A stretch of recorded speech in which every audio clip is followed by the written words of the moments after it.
Hello, hello, Jerry. How are you? How are you? I'm good. How are you, Good. Corey? I'm good. I'm good. I was just telling you how I'm getting beat up by my trainer, and then my 4-year-old is the same on the other days in the best way. She's amazing, but Yeah, you should she's be able to take your 4-year-old in a fight, I'm thinking. I don't know, man. She's got nails, and she's got her 1-2 punch. She's got She's a. got the claw. She's like, I want to wrestle. I heard She's got somewhere. the look. Daddy, Yeah, don't you love me? exactly. Then the sucker punch in my throat or something. I'm like, whoa, what happened? She's. I watched something about being a parent, a girl dad, and how you're supposed to wrestle, to help them learn, motion and their body and all kinds of things. And so, I thought that'll be a good idea. And then she's just been beating me up on a regular basis. She's like, come on, let's wrestle. Boom, boom, boom. Exactly. So anyways, we're not here to talk about me getting beat up, but I did want to talk about you, Mr. Jerry Wright. I would, Jerry M. Wright. I would try to pronounce all the additional letters, but you're much smarter than me, and you have more acronyms in the alphabet soup. Definitely. So it's on the book there. Jerry M. Wright, PEMBA. And so I And will. the PE is professional engineer. It's not physical education. That's what. See, I was going to So say physical education. I thought that's why we were here today to talk about my daughter beating me up. exactly. So, the Insanity Trap. Absolutely loved, first of all, working with you. I think it's an amazing book. Reading it, I've heard nothing but amazing things from everyone I know that's read it.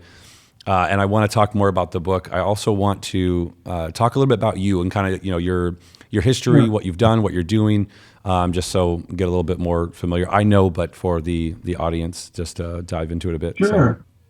Well, the reason that I wrote the book is I felt like all my experience over the last, gosh, almost 30 years, probably even longer than that, has been helping people solve problems, looking at mm, continuous improvement, how do you make things better? And what I've run into is this paradigm in industry where people keep believing that if they work harder and they try harder and they apply the right computer programs and software, their lives will get better, and it doesn't.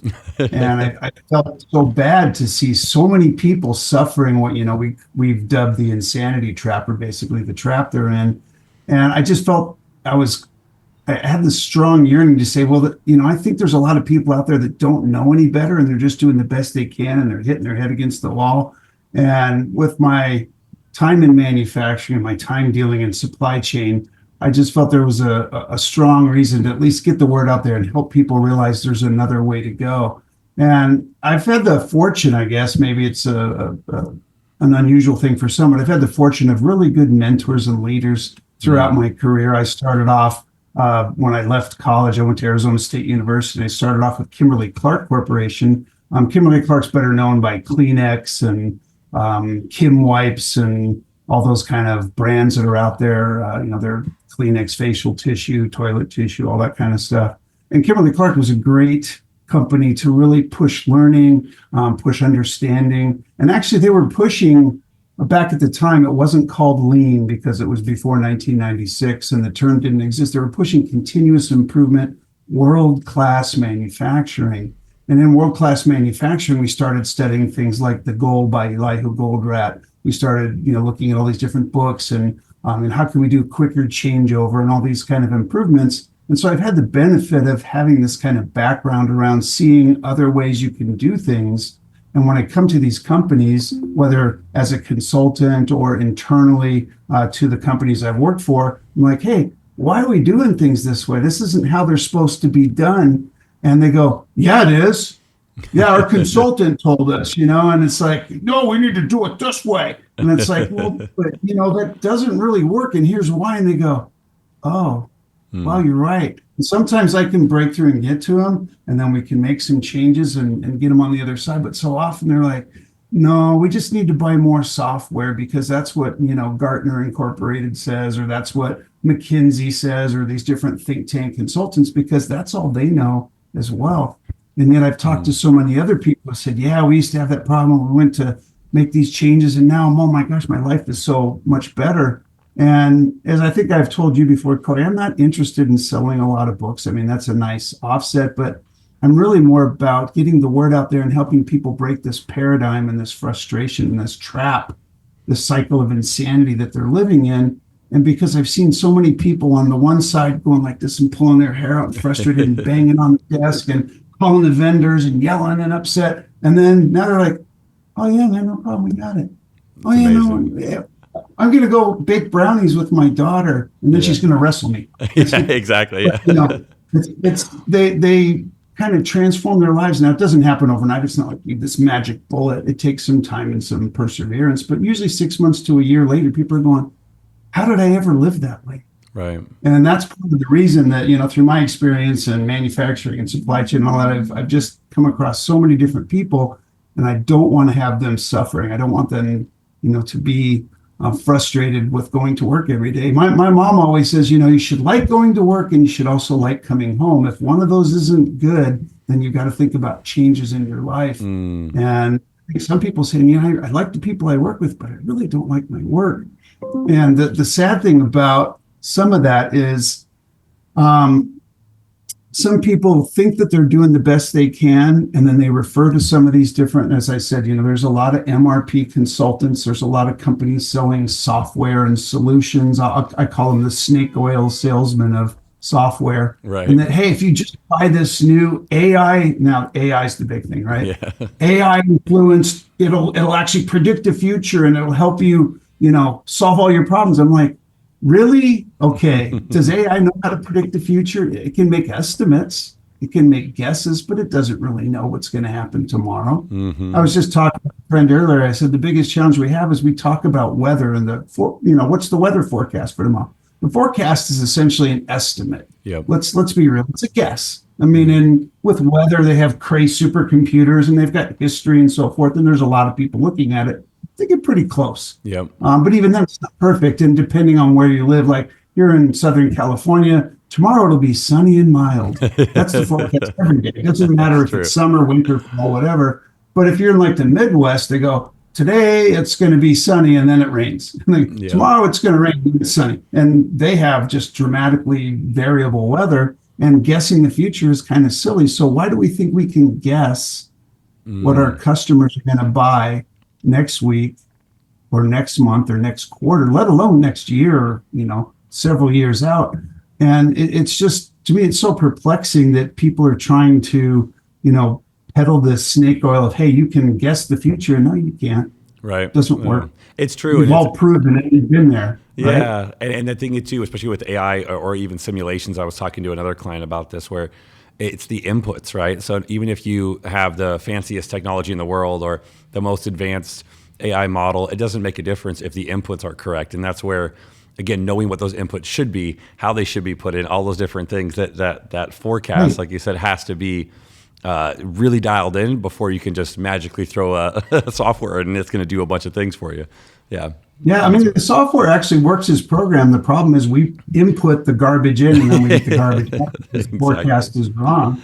It's funny you mentioned this, but I had a friend that I sent him and say, hey, I heard you got my book. How's it going? Are you reading? And he goes, yes, Jerry, I've heard you bash MRP so many times before. Because he's one of the guys that's, kind of bought into MRP and bought into using it. And that's just been the paradigm in which he's been. And I said, yeah, but, my friend, this isn't the case. I'm not trying to bash MRP. I'm just trying to expose that there's a fundamental flaw with the assumptions that go into it. And, read a little further and, there's other alternatives. It's not like you have to turn your MRP off in all cases, but in many cases you do. Yeah. And I know for you, I think that's blasphemy. Right. The Pope said MRP works. So we all, we scream the smoking things and we're following, we're praying, we're hoping the forecast is better. And it's not going to happen. It's not a godly thing. It's definitely just the way business works. It's so true. And go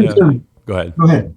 I was just going to ask about MRP. I wanted to double click on that and have you define it a little bit because I know we've spoken, but I'm sure some people watching might not know exactly what that means. So back in about 1964, the advent of computing systems allowed us to do computer programs rather than doing all of our calculations and deciding what we were going to make in a business by hand. A lot of it was just pencil and paper and ledger sheets. But when we got computers, we could start inputting data in and do formulas and crank out information across many, many different part numbers because we had computing capabilities.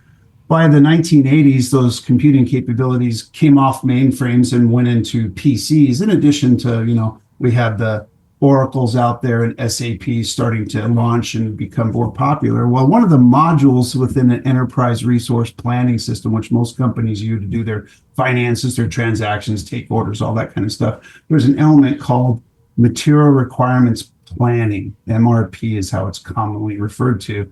And the key thing is that people don't pick up on is the P is for planning. It's not for purchasing. And the people who invented MRP2, which is the Orlicky group, have said, it's material requirements planning. We plan with it, but we don't buy to it.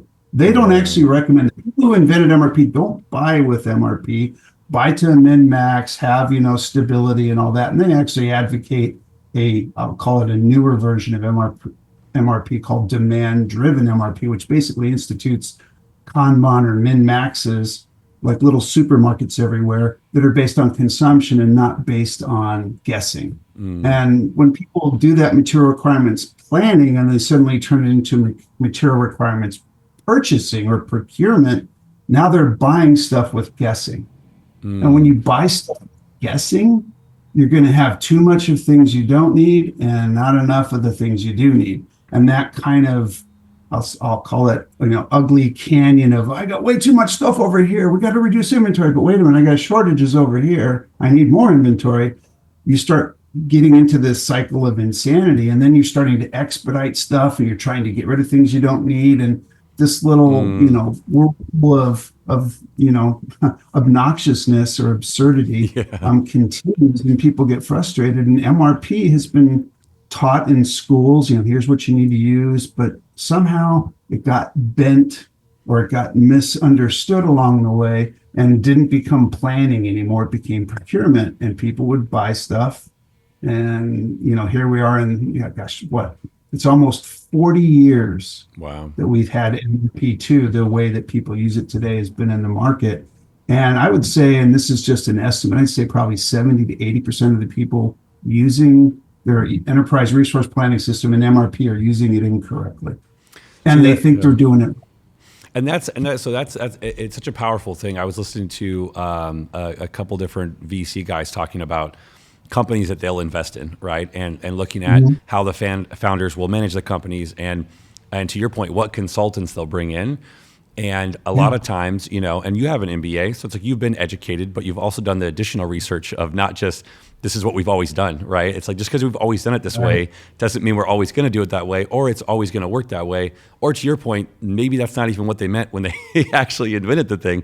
They meant it in a different way, and it's gotten kind of construed differently because these VC investors were talking about how, listen, if some of these founders that they'll invest in their companies bring in a consultant or a mid-level manager or someone else who is strictly just the this is exactly how we're supposed to do it type of thing, that they're like, we're not going to invest in that company, because that is a lot of times a broken model, because you have to evolve. And it doesn't mean that you can't, you don't throw the baby out with the bathwater.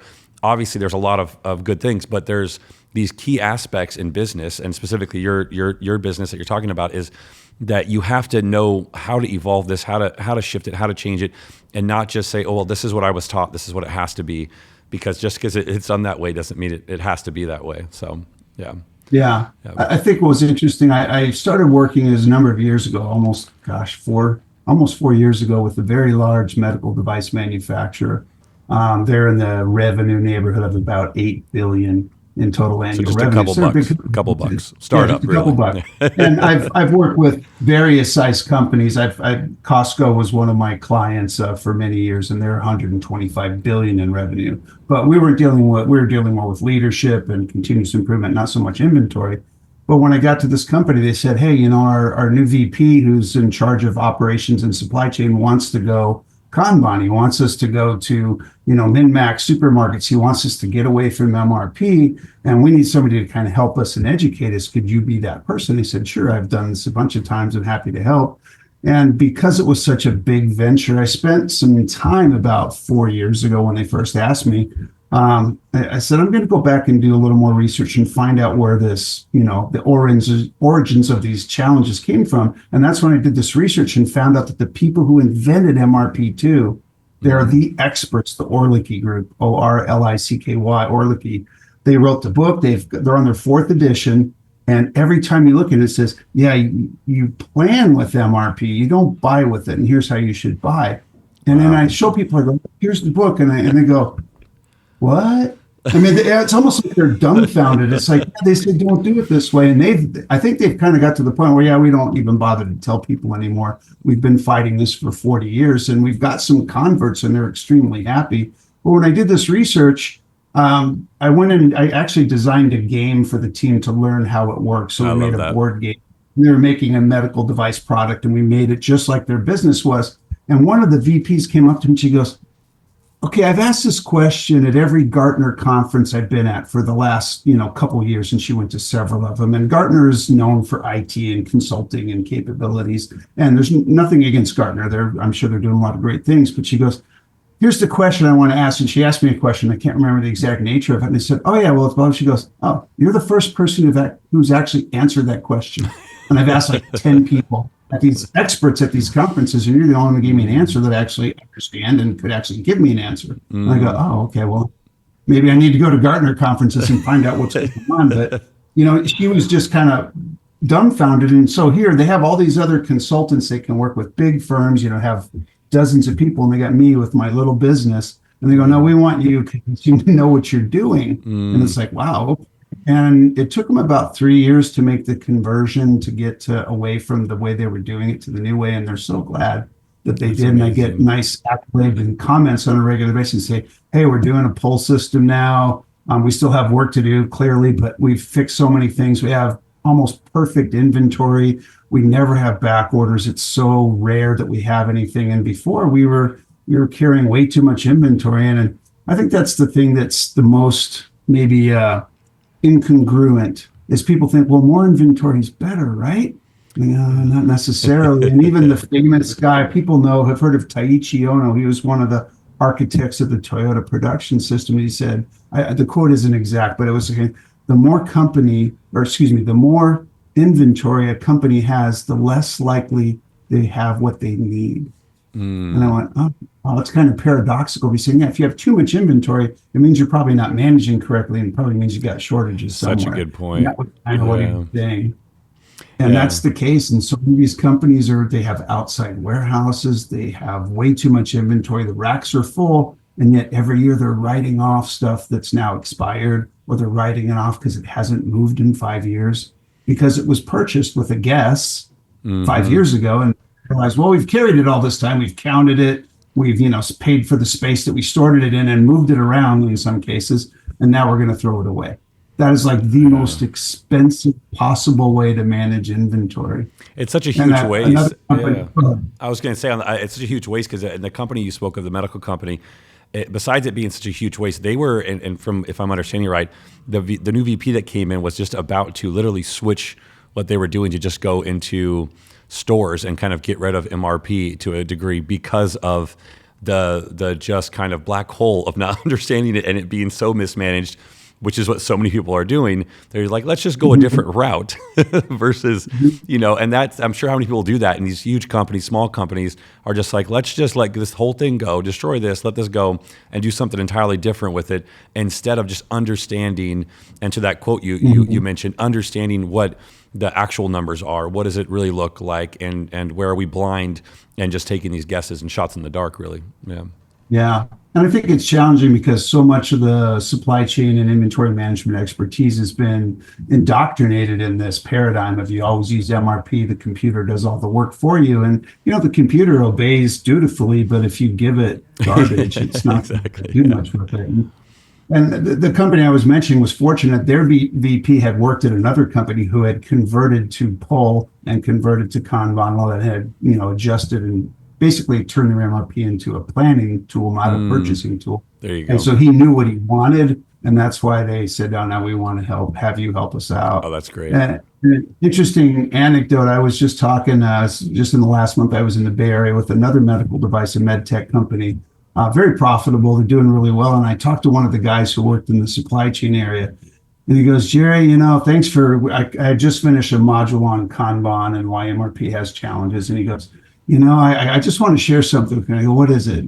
And he goes, we have 187 pallets of something that we bought about 3 or 4 years ago. And we're a growing company, so we've moved buildings. I've moved those 187 pallets 6 times. Wow. And I go, wow, why didn't you get rid of them? They go, no, they haven't given us permission to get rid of them.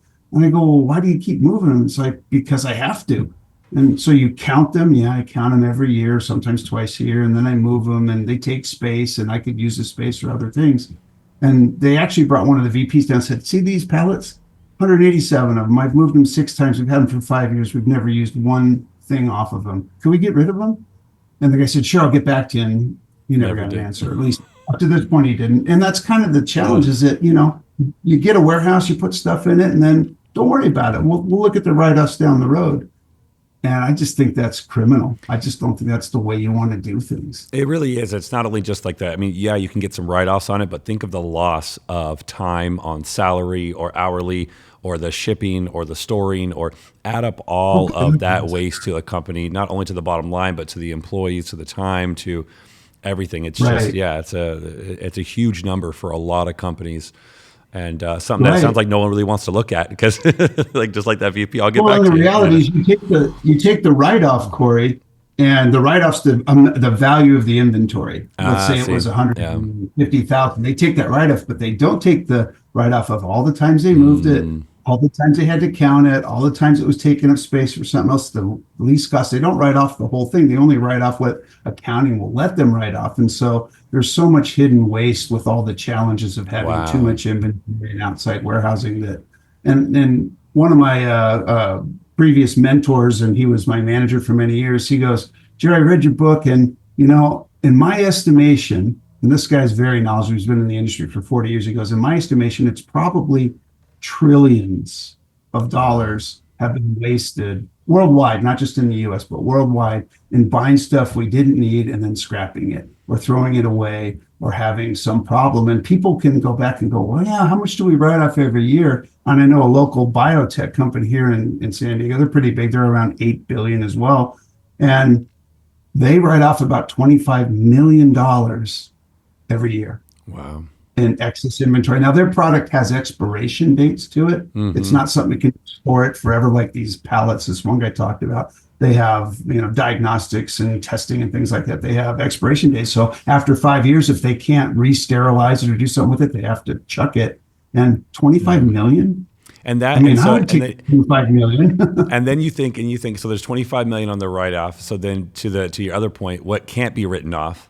Right. What percentage of that 25 million couldn't have been written off? That was additional expenses from salary, from hourly, from storing to, whatever, shipping it, moving it over and over again over that time period, hundreds of thousands, if not a few $1,000,000 of all these hidden costs that are just getting wasted that you can't recoup and are not getting, there's no ROI on that. There's no write-off on that. There's no way to regenerate that except for getting it right. So that's incredible. If you just extrapolate it, think of the total, GDP of the world and take the fraction that's manufacturing and then do the analysis. I mean, you get into the trillions really quickly over the last, say, 30 years. It's easily trillions of dollars. And it's sad because in many cases it doesn't need to happen.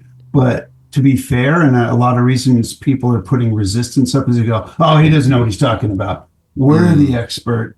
We know you just need better software. And you know why they say that is because they want to sell you software. And the software they sell you is not a couple $1,000s, it's millions of dollars. Exactly. And this new AI forecasting thing will save you money. And don't listen to that guy. He doesn't know what he's talking about. You need to go ahead and get this, and it's going to save your life. And then you install it. And guess what? You have a very expensive version of what you had before that's not really any better. You get the same inputs. Limited. I haven't seen anybody make that transition and buy the new software and go, oh my God, it saved us. Yeah, so true. It was a God. No one's ever said it until they went and they turned the switch off and said, now let's go the other direction. It makes more sense. Yeah, it's so true. I mean, any of the software, it doesn't matter how much they try to sell it to someone for, unless it has the correct data, unless you know the actual numbers, the software is not going to figure out the numbers for you. You have to give it the correct numbers. And if you don't know your numbers and you're banking on some software to do it, you're just going to get, like you said, a more expensive version of being wrong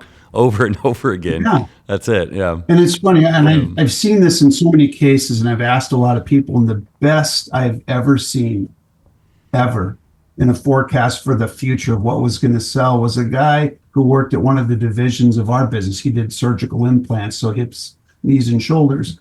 And he would take last year and he would look at how they ran last year. So he accounted for seasonality through the months of the year, fall, spring, winter, or whatever. And then he would talk to marketing and ask if there were any promos or anything.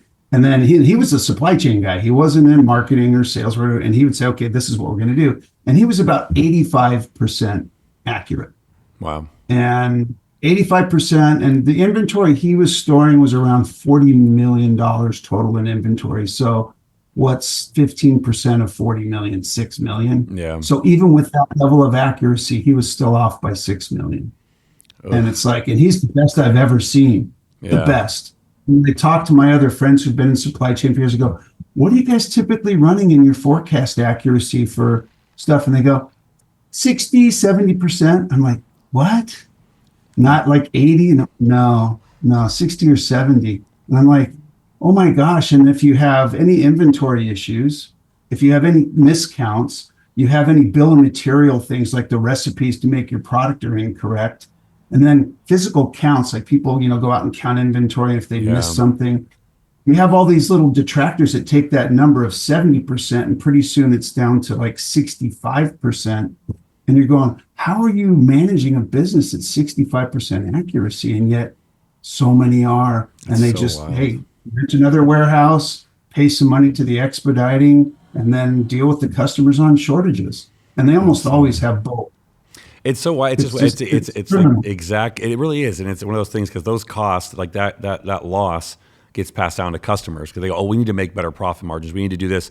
Let's raise our price. Let's do this, or let's fire X amount of employees because we need to save costs here. Yeah, and it's like here's all that money, here's all that money, and the profits and the margins, or keeping these employees on that they're just wasting right here. It's one of those analogies. I remember the story of this woman. It's a perfect analogy of this on a much smaller scale.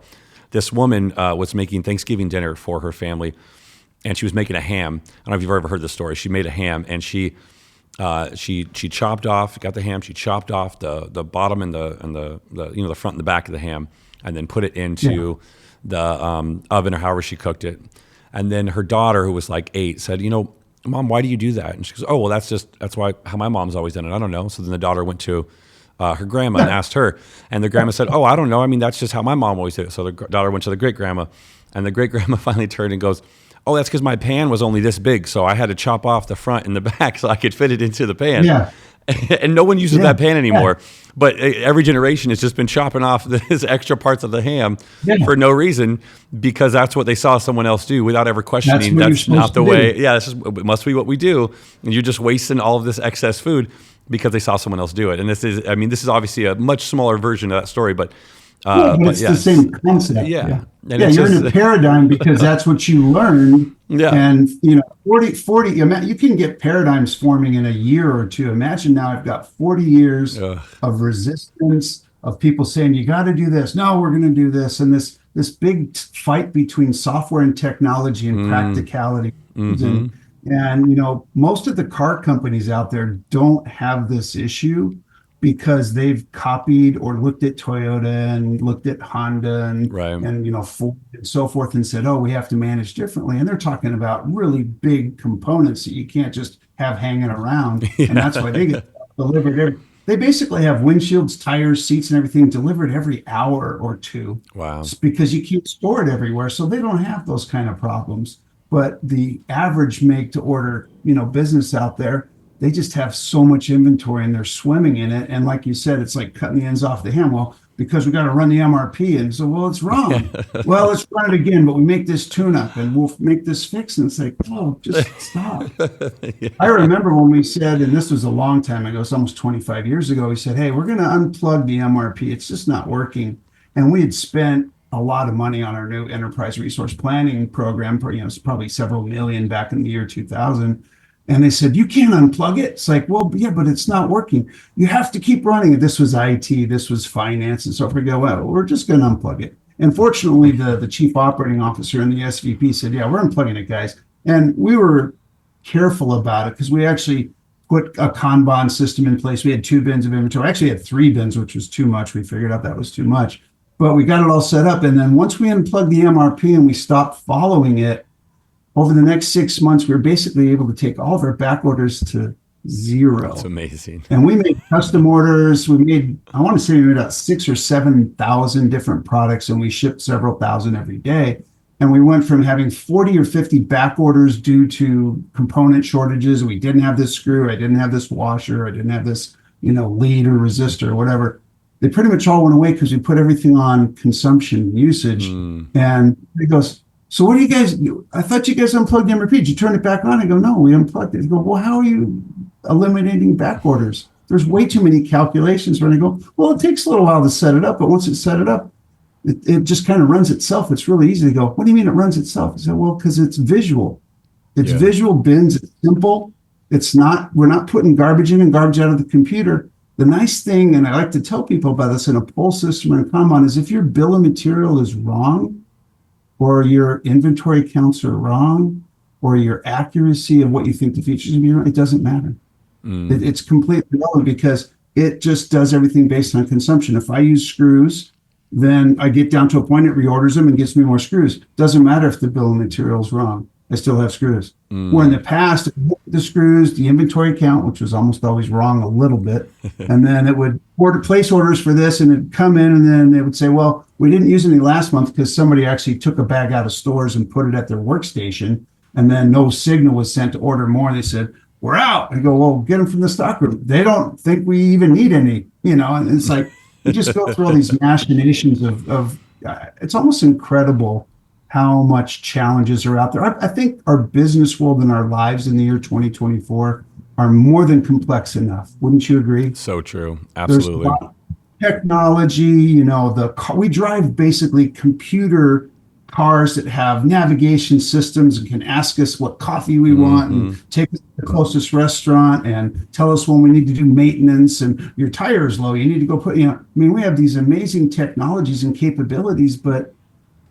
it's not happening on the side of business the way it should be. No one's telling them, hey, we should stop have done it. We should have stopped doing that years ago.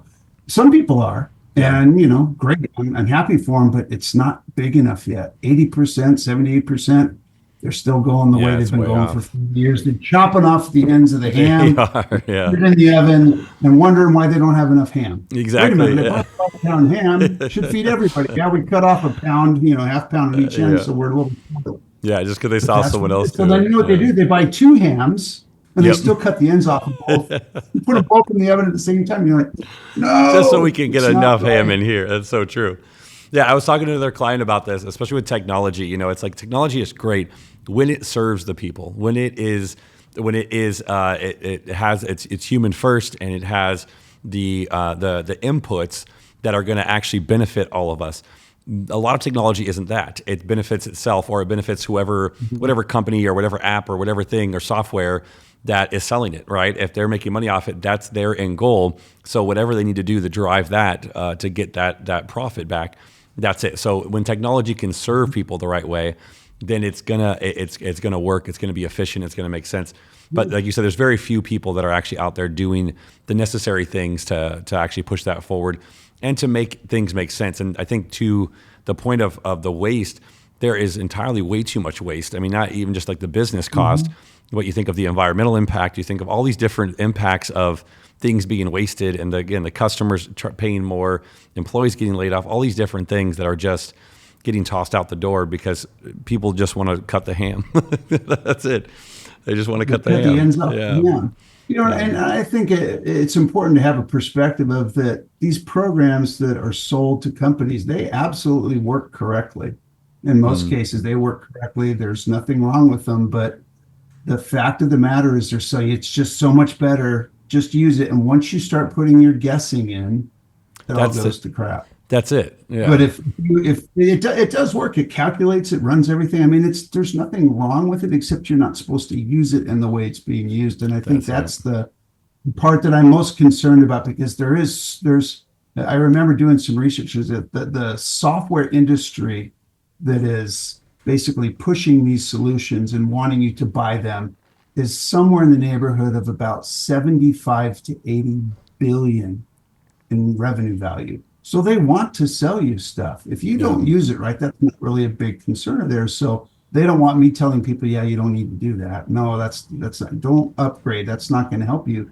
They want you to buy the add-on with the AI Yep. influence and all that. Well, but don't spend your, if you're going to invest in any kind of MRP, do demand-driven MRP. You can go to the Demand-Driven Institute, look at it, and start making that conversion. They'll help you get it right. And there's a bunch of books written out there, but I don't think they sell well. Quite honestly, Corey, I don't think they sell well because people are going, why? That seems like a lot of work. Can't I just push a button and it does everything for me? So, well, yeah, it does.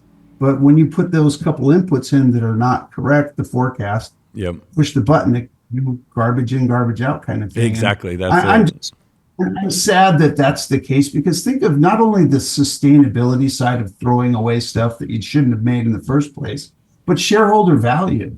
Exactly. Those write-offs, that inventory comes right off the bottom line. Well, this quarter we're going to make 40 million. No, because we got $1 million we have to write if it's only 39. Well, can't we hold that to next quarter? Yeah. And they do that quarter after quarter after quarter. And just like the poor son of a gun who's moving the 187 pallets, Yep. 6 times, that they don't want to take that hit. And that's why so many of these things are in violation or in conflict with what accounting wants to do, what the C-suite and the office wants to do, and what these poor, struggling people in supply chain are trying to make happen. Make sure you have all the parts you need. What happens, do you think? So here's a question for you, Corey. Let's say you run out of some things and you're responsible to keep the company in supply. Okay. You're responsible to make sure you have what you need. Yep. Well, don't run out of that, Corey. So what are you going to do, Corey? Are you going to maybe carry a little extra? Yep. That's what everyone Well, you does. do, but you didn't need it, but you carried a little extra. And then you kind of, that mindset is like, well, I'm going to carry extra on everything because I don't want to run out. And a lot of companies have that same symptom. They don't want to be blamed for being wrong, so they just carry a little extra. That makes and sense. I had this one company that I had this one guy. He was in charge of running the MRP for a dental manufacturing company here in San Diego. And I talked to him about Kanban. We were trying to do a lean transformation at this company, and he goes, "Oh, I understand now." I go, "What do you mean?" He goes, "We've just always been adding a little bit more." They have a curing process where they have to cure things in very large ovens for 3 days. And he goes, Sounds delicious. we said, as long as we're going to fill the oven up, with the ham, let's put a little extra. So they were wedging other pieces of ham on the plate. They're basically putting other things. And they said, and what has that done? He says, well, over the last, 5 to 10 years, I've filled up an outside warehouse completely with stuff that doesn't move. That's wild. And they said, well, what do you think you need to do? And he goes, I don't need to add stuff. If it says I don't need it, I don't need to add it. But I've been adding it. And my friend who works with me, we've always been adding. We've been trying to maximize because, hey, it's going to be in the oven for 72 hours. Let's go ahead and maximize it. And then he goes, yeah, that's not a good idea. I shouldn't have done that. And fortunately, this is the great news. They've switched to a pull system. They exited the warehouse. They got everything. It took them a year or more. They got everything out of that warehouse. They repurposed it. They modified what they could. They almost reused everything because they had an ability to modify things that ended expiration. Yeah. And they've gone, how did we ever do it that way? And now they're basically running the pull system. They have virtually no back orders. Their inventory's down and they're delighted. And I'm just so happy that we can see those cool events where people go, the light bulb goes off and they go, I've been doing it wrong. That's amazing. Now I can. Those are magic moments for me, and I wish I could have more of them with more companies because a lot of them are just banging their head into the wall every day. They are, yeah. That's the Einstein definition, right? Doing the same thing over and over again and expecting different results. The insanity trap. That's the definition of insanity. And to your point too, people don't. I was talking to a friend about this the other day. People don't know, like, if this is the best you've ever felt physically, mentally, emotionally, or in a business case, financially, these are the margins you're doing, and you're making a little bit more profit, each quarter, whatever it is, a little bit of write-offs, but that's just what you've done.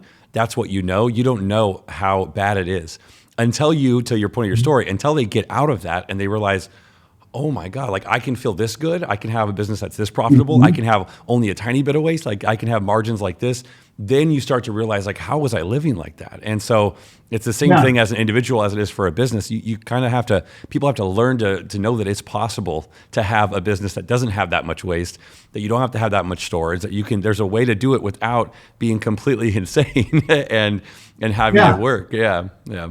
It's almost an epiphany when people come to the realization on their own. They've been shown that kind of they're skeptical and they go, and they see the other side and you see like the eyebrows go up. The light turns on. And go, and it's an amazing moment. The thing I like the most is that the people who've really been suffering and frustrated, you get to them after a year later, they've fixed everything and you go, so tell me what your life is like. And they go, oh, I love my job. And I go, well, did you love your job before? It's not really. I love the people I work with. I like my team. I liked my job. I didn't love my job. I worked from 7 a.m. to 7 p.m. I took work home on the weekends. Sometimes I was working on Saturday. And yeah, I know it took a while to get everything changed over, but I just can't believe how little time I have to spend managing inventory. I have no shortages. Yeah. And now I'm going, like we talked about it, I'm going to bake brownies with my daughter. I'm going to my son's soccer game. I'm actually going out to dinner with my wife at 4:30 or 5 in the afternoon, where they were typically working at 7 p.m. And I just remember the difference in the lives of the people. And that's part of what I wanted to see and why I wrote the book, is I want people to see there is a better way. There's an easier way to live their lives and enjoy what they do, not be banging their head. And I think that the part that people don't realize is the customers really benefit a lot because there aren't back orders anymore. There's not stock out anymore. And your salespeople go, yeah, we'll have it. And if not, we'll make it tomorrow, as opposed to, yeah, I'm sorry about the back orders. Please don't go to the competition. They don't have to have those conversations anymore. Yeah. And that's a dreamy state you want to get to if you can as a business. I absolutely love that. Speaking of dreamy states, how was your experience with my team? You can tell everyone how horrible I am, but no, you're awesome. What did you think about working with authors and the team? And just wanted to ask you if you had a good experience. So I have to say I had some misgivings about writing the book. I'm actually a pretty good writer. I can write a lot. I've written articles for magazines and written, term papers and all kinds of stuff, very long pieces of work. But writing a 250-page book was a little more of a thing I was concerned about. However, with Authors.io, and not only to you, who've been a great coach and mentor in this process, but the entire team, Spencer and all the folks in the background that helped me, get everything down, get it all written, do all the editing and updates and get things loaded and, published and all that. The help has been tremendous. And I think it really would make a difference for someone if you've always thought about, hey, I want to write a book. You need someone to carry you through at least the first time. And I think that's a great thing that you guys have done at Authors.io. And I would strongly recommend that to anyone else who's got the mind and wants to get a book out there. And I think that would be great if they connected with you. Amazing. I really appreciate that. Thank you. Yeah. And we promise to help people not be in the insanity trap, but you'll help all the other businesses get out of the insanity trap. Yeah, that's amazing. And so website, I know, I want to make sure we get your website, the Lean Wright, correct? Right. Yeah, and then Wright, so LeanWright, so it's a play on my last name. That's right. LeanWright.com. That's right. And then LinkedIn is your favorite social, correct? Yes, I'm not a Facebook or an Instagram or Snapchat guy. I leave that to my wife and my kids, and I keep on the LinkedIn side of things. So that's a good place to catch me. There you go. Yeah, I've slowly moved more and more to LinkedIn and away from the other ones. I've never downloaded TikTok in my life. I think my team has it for us just because we have to, but I try to stay off the least amount of things as possible.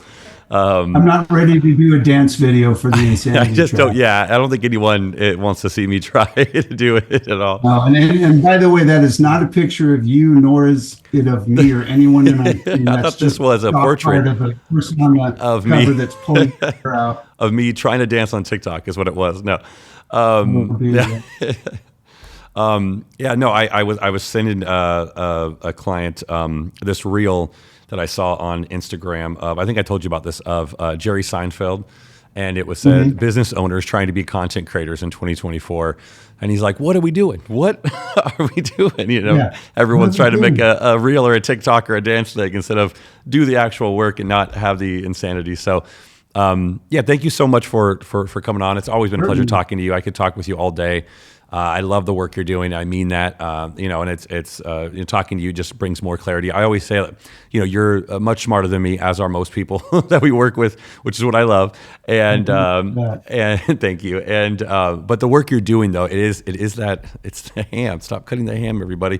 Just grow the business properly. And so I love being able to see you work it out there. And so I'll make sure that the links to your book, to Amazon, to your website, to your LinkedIn, all of that are shared in here. For everyone to go check out and follow and buy. Anything else you want to leave us with before we say bye? Again, thank you for everything you've done to help me get this going and get the word out there. And I just hope that we get the word out sufficiently and people start, realizing there's a better way, because that's the real mission. That's the altruistic purpose. It's not to sell books. It's to get the message out there and make lives better for everybody, customers, people in supply chain and their families and everyone else. It's gotta be a happening thing that we push for. Yeah, 100,000%. I mean, knowing the kind of waste that happens, sustainability wise for the planet and profit wise for the companies, and then every single employee that's a part of those companies. That is, it's not just the person in that division of the company, but this person pulling their hair out could be everyone at the company, at any of these companies that are having that much waste, because everyone gets affected, whether it's layoffs, whether it's pay cuts, whether it's customers getting the price gouging because of this inefficiency and waste, or the planet getting just more and more garbage dumped into it from some of these companies. Yeah, So we don't need it. Yeah, I absolutely am behind the mission and the message. And yeah, thank you so much. It's been a pleasure, Jerry. Thank you, Corey. I appreciate it as well. Awesome.